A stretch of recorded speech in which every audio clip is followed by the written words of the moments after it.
Γεια χαρά, φτιάχνω αυτό το μικρό βίντεο για να βοηθήσω όσους έχουν πρόβλημα ανάγνωσης με το SanDisk USB τελευταίου τύπου 32 GB USB 3. Λοιπόν, το ανοίγουμε με ένα ψηλό κατσαβιδάκι, το μεταλλικό έλασμα που είναι στο πίσω μέρος, μια μικρή εγκοπούλα, και μετά σειρώμενο ανοίγει. Έχουμε το πλαστικό κομμάτι και ένα έλασμα στήριξης και αυτό όλο είναι το στικάκι με τη μνήμη.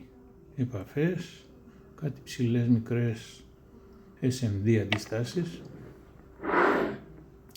Στην περίπτωσή μου μία γόμα έκανε το θαύμα της.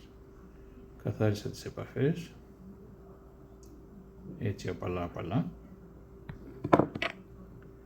Ανέβασα λίγο τα ελασματάκια που πιάνει μέσα στο USB της θύρας του υπολογιστή και τα πέρασα και αυτά λίγο σβήσιμο με τη γομολάστιχα. Απλά επανατοποθέτησα μέσα στη θήκη με προσοχή και έκλεισα το καπάκι.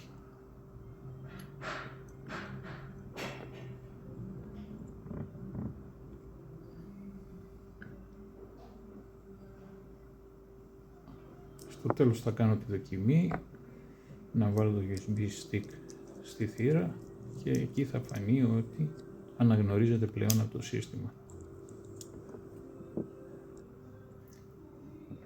Όλο αυτό για να βοηθηθεί όποιος τυχόν έχει προβλήματα, κάτι παρόμοιο με τη δικιά μου περίπτωση, γιατί υπάρχουν πολλά και άλλα και σύνθετα, και ξεπεράσουν με αυτόν τον απλό τρόπο το πρόβλημα αναγνώρισης καλύτερα του USB pen.